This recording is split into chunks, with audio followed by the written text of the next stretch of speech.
आदाब, नमस्कार, अस्सलाम वालेकुम नाज़रीन। पल पल न्यूज के न्यूज रूम से मैं हूं आपके साथ नदीम अकरम। कर्नाटक में भारतीय जनता पार्टी के नेता की हत्या हुई तो ये बताने की कोशिश तमाम मीडिया घरानों ने की कि साहब इस घटना के पीछे जिहादी मुसलमानों का हाथ है, जिहादियों ने ही इस घटना को अंजाम दिया है। और प्रवीण नेतारू की हत्या कन्हैया का समर्थन करने के चलते कर दी गई है, एक और सरतन से जुदा कर दिया है। ये तस्वीर लगातार मीडिया घराने द्वारा बताई जाने लगी और तमाम जगह इस खबर को लेकर के इस तरीके से मातम मनाया गया जैसे मानिए घटना के पीछे कहीं ना कहीं से मुस्लिम एंगल निकाला जा सके।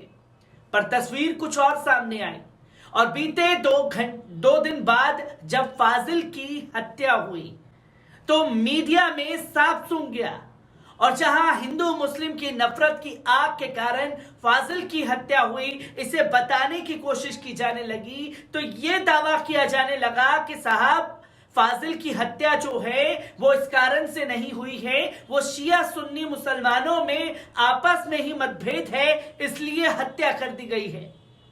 जिसकी तस्वीर लगातार कई जो बीजेपी समर्थक हैं, आरएसएस समर्थक वेबसाइट हैं, उन लोगों ने छाप दिया और यह बताया कि शिया सुन्नी मसले के चलते फाजिल की हत्या हुई है और हत्या को लेकर के जस्टिफाई का दौर शुरू हो गया है। पर अब जो हिंदू स्वामी का बयान सामने आ रहा है उस पर मीडिया मुंह क्यों नहीं खोलना चाहता। पहले सुनिए इस भड़काऊ बयान देने वाले हिंदू स्वामी काली को जिसने विवादित बयान दे दिया है फाजिल की हत्या के बाद। ಅಲ್ಲ ನಮ್ಮವರನ್ನು ಹೊಡೆದಿರೋ ಖುಷಿ ಪಡ್ತೀವಿ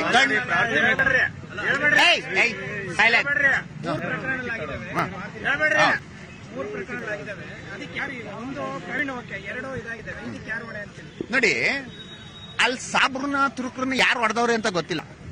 ನಿಜವಾಗ್ಲೂ ನಮ್ಮವರೇ ಏನಾದ್ರು ಹೊಡೆದಿದ್ರೆ ನಾನು ಅವ್ರಿಗೆ ಅಭಿನಂದನೆಗಳನ್ನು ಸಲ್ಲಿಸ್ತೀನಿ.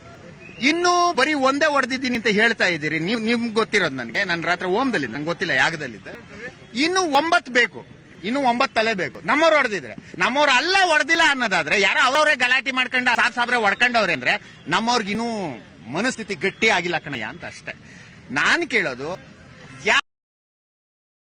तो दोस्तों आपने सुना फाजिल की हत्या के बाद इस स्वामी को जो साफ तौर में भाषा में कहता हुआ दिखाई दिया कि अभी एक सर लाए हैं, 9 पेंडिंग में हैं, यानी कि एक सर के बदले 10 सर लाएंगे, जो कि भड़काऊ बयानबाजी करता हुआ दिखाई दे रहा है।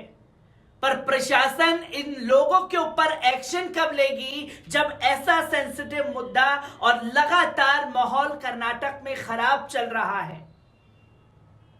और अब किस एंगल से यह बताने की कोशिश की जाएगी कि साहब देखिए जब भारतीय जनता पार्टी के नेता की हत्या हुई तो साहब कसूरवार जो है और जिहादी मुसलमान ही इसके पीछे थे, और जब मुसलमान की हत्या हुई तब भी यह बताने की कोशिश की कि साहब मुसलमान ही इस घटना के पीछे हैं। पर ऐसे लोग जो भड़काऊ बयानबाजी करके माहौल खराब कर रहे हैं, लोगों को एक दूसरे समुदाय के खिलाफ भड़का रहे हैं, उन लोगों के ऊपर हंटर कब चलेगा। यहां बसवराज बोम्मई योगी मॉडल लागू करने की कर्नाटक में बात कर रहे हैं। क्या बसवराज बोम्मई ऐसे लोगों के ऊपर योगी मॉडल यानी कि बुलडोजर चलाने का काम करेगी? ये तमाम सवाल लगातार खड़े हो रहे हैं और स्वामी के बयान के बाद पूरी तरीके से सियासत गरमाई हुई है। एक बार पूरी रिपोर्ट पर नजर डाल लेते हैं।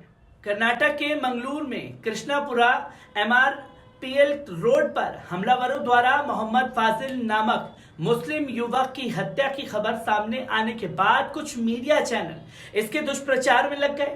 सांप्रदायिक एजेंडा चलाने वाले घटना के कुछ घंटे बाद ही यह साबित करने का प्रयास किया गया कि भाजपा नेता युवा मोर्चा के नेता प्रवीण नेतारू की हत्या का बदला लेने के लिए फाजिल की हत्या की गई है।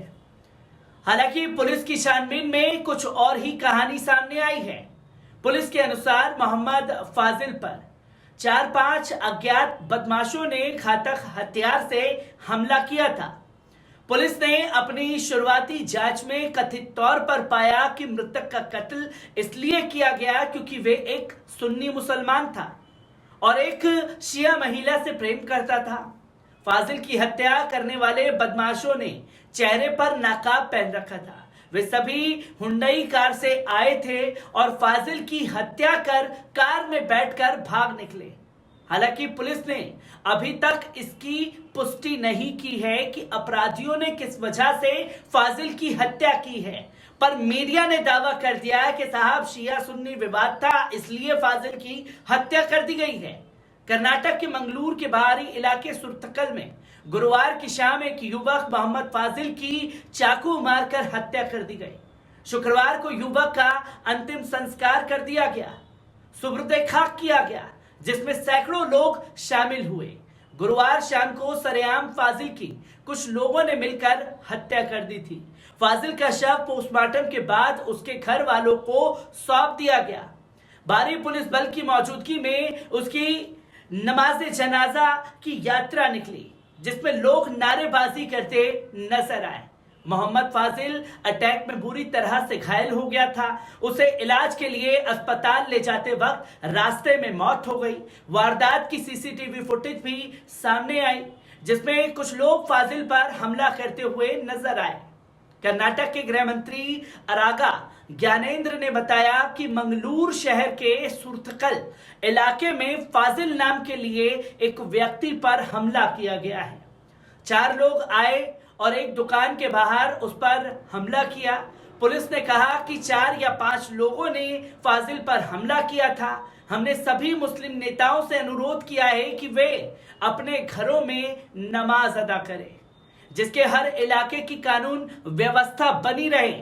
बता दें कि इससे पहले सूलिया में बीजेपी के युवा नेता प्रवीण नेतारू की हत्या कर दी गई थी, जिसको लेकर राज्य में लगातार तनाव बना हुआ है और अब एक और हत्या की घटना से लोग भी सकते में हैं। गुस्सा फूटा हुआ है कि आखिरकार फाजिल को निशाना क्यों बनाया गया। तनाव को देखते हुए इलाके में धारा 144 लागू है। वहीं इस एरिया के सभी दुकानों को 29 जुलाई तक बंद रखने का पूरी तरीके से आदेश दे दिया गया है। जहां फाजिल की हत्या के बाद अलग अलग एंगल से जांच करने की बात कही जा रही है, जहां यह दावा किया जा रहा है, खासतौर पर मीडिया द्वारा, पुलिस प्रशासन ने अभी तक इसकी पुष्टि नहीं की, कोई प्रेस कॉन्फ्रेंस करके इसे नहीं बताया, पर यह बताया जा रहा है कि साहब मुसलमान ही मुसलमान का हत्यारा था और अगर बीजेपी नेता की भी हत्या हुई है तब भी हत्यारा मुसलमान ही था।